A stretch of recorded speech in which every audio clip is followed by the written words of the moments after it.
Hi and welcome back to the Quarry Garden and back to another video, and I'm down here working in the Bog Garden. Now the weather hasn't been kind to us here in the UK this summer, particularly here in Northumberland. We've had an awful lot of rain. The hostas behind me have really relished all of this rain, but one thing that I've found really difficult is trying to add plants to the bog garden. And you might think bog garden, wet areas, ideal to plant, but it's not, because it's not prepared. The ground hasn't been prepared.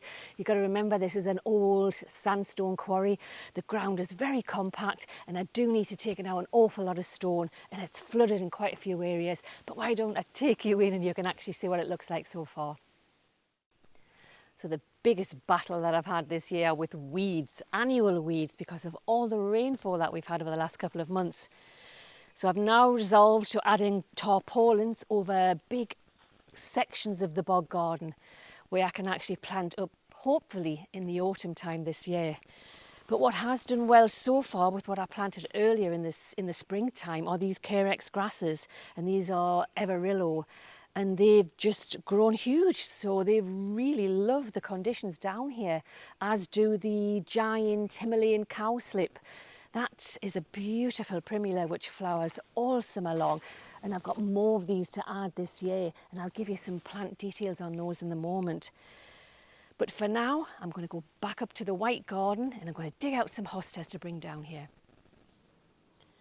So I planted these hostas early summer last year, and I made the rookie mistake of planting them far too close together. And because this area floods and I'm dodging rain showers here, they've actually grown huge in 1 year. I planted 3 in either side of this path, which is pretty much well hidden now because all the plants are falling in because of the rain. But I'm going to dig them out and make use of them in the bog garden. And these are Hosta Francee. That's the type of hosta they are. And they've been pretty hard to get out. I've actually got one out here behind me. You can see this is just 1 year's growth, incredible. And you can actually divide hostas in the spring, or you can dig them out now and divide them now. I'm not going to divide these, I don't think, and anyhow, I'm going to see when I get down into the bog garden. I'm probably going to plant them whole because obviously I'm filling such a vast area. Should I divide them? Should I not? I'm not sure. Anyhow, I'm going to take this one out. You can actually hear the squelch of the water, and we're going to take them down and plant them in the bog garden.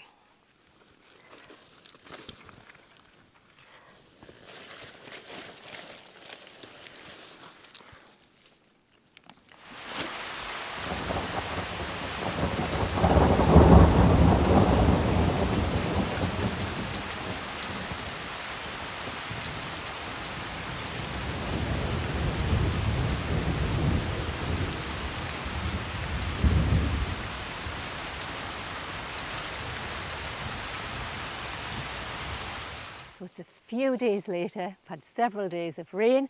The hostas that I dug out of the white garden have been sitting in water for days now, so I do need to get them in the ground. But here are the other plants that I'm going to add to the bog garden today. And the first one is a Primula, and this is Primula Florindae. Now this is the giant Himalayan cowslip, or Tibetan cowslip as it's sometimes known.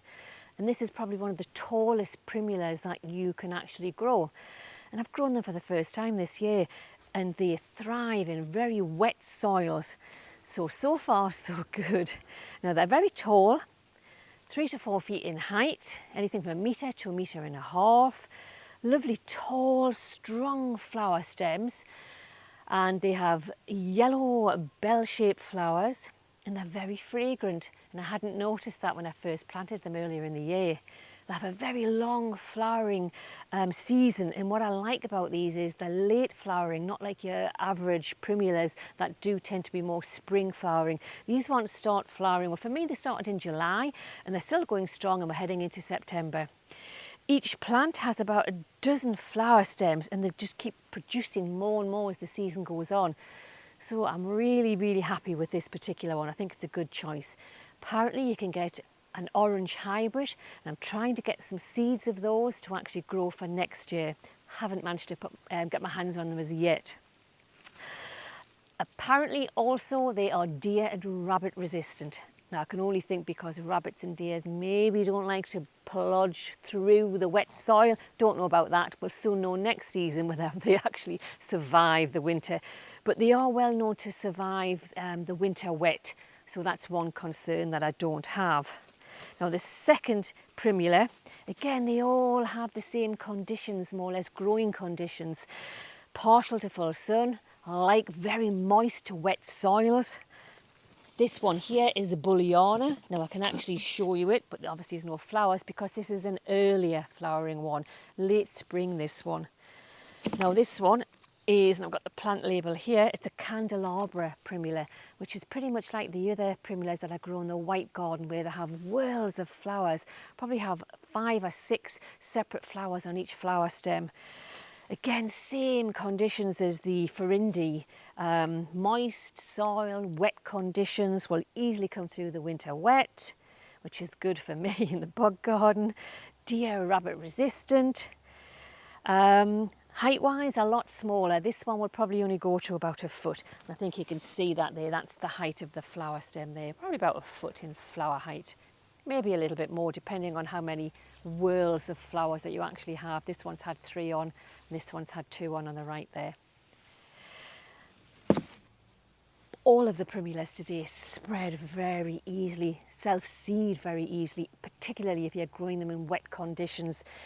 So that's something to be mindful of. If you don't want them to spread everywhere, you need to cut back the flower spikes before they set seed. For me, because I've got a large garden, I want them to spread everywhere. And the last Primula is Postford White, which I grow in the white garden. And here's one that I've dug up.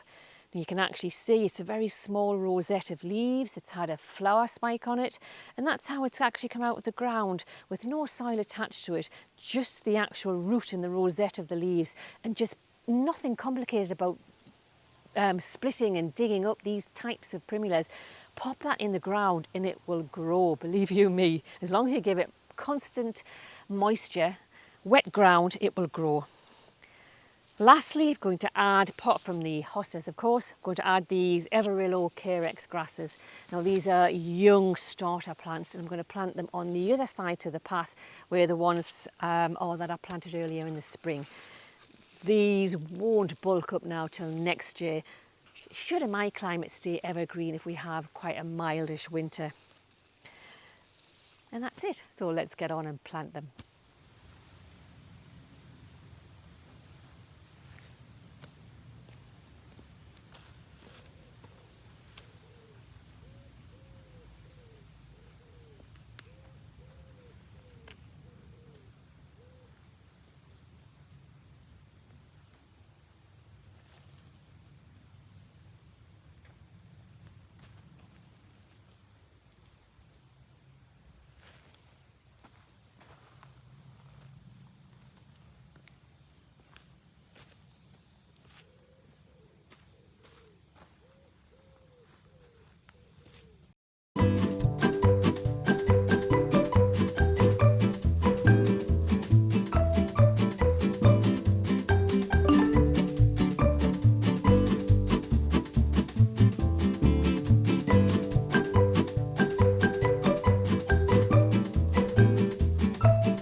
Hi, just finishing off today by spreading some bark chippings.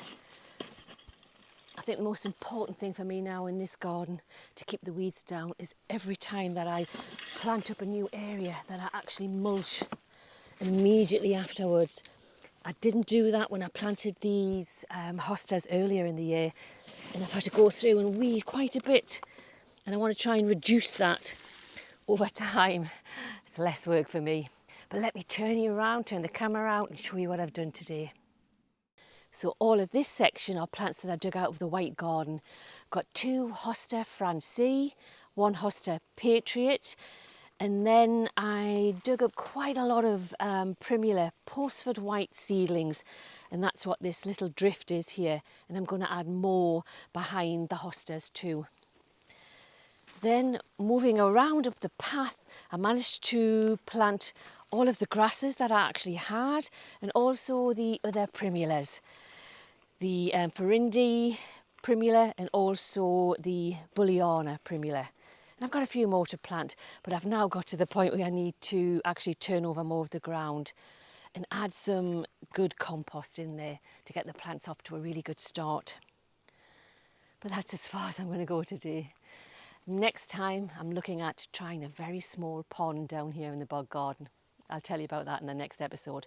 But thank you so much for watching, and I hope to see you soon. Bye for now.